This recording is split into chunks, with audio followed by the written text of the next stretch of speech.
Here we go. Right, this is my, hello, how are we doing? This is a quick one. This is my makeshift Insta360 ski pole attachment. As you have seen online, you can now get the Insta360 one, but I decided, because I was tight for time, that I'd try to make my own out of stuff I've got. So that is a GoPro handlebar attachment with simply a 1/4 inch thread attachment on the side of it.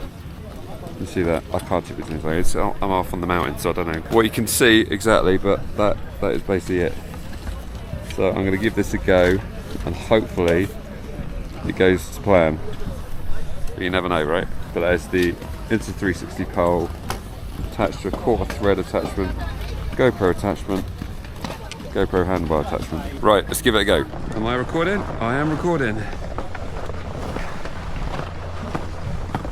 Whoa, right in front of the lift. Oh, lovely. Right. So this pole helps me, well, this attachment helps me get shots like this. Here we go.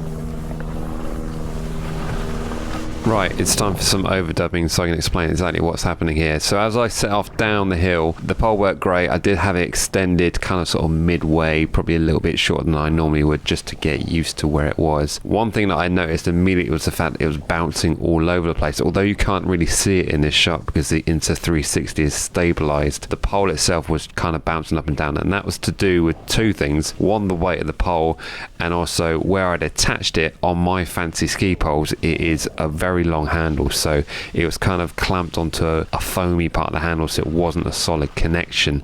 I tightened it as much as I possibly could, but ultimately it wasn't in the solid connection. So if it was positioned below a handle on a hard bit of metal or aluminium, whatever ski poles are made of, it would probably sit a lot better and a lot more firm. But what I would say is go for a lightweight pole. I'm just using the standard Insta360 pole here. If budgets permit and the price of ski holidays today, I'm sure it probably does, go for a carbon pole. I think Insta360 do a carbon pole, and it drops off a few grams, so anything that'll probably help you. But ultimately you do have a camera at the end of a long stick, which does bear some weight. That has no implication to how bad my ski technique is, by the way. I normally ski this bad, so please don't let that fool you.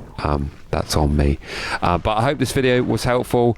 If time permits and budget permits, probably best just to go for the Insta360 attachment. But if you happen to have these bits of kit lying around, the GoPro handlebar mount and a 1/4 inch thread adapter and a GoPro clip, you may as well give it a go and save yourself, what, 30-40 quid. I hope this video has been helpful. Don't forget to like and subscribe because there's more ski content coming to this channel very soon.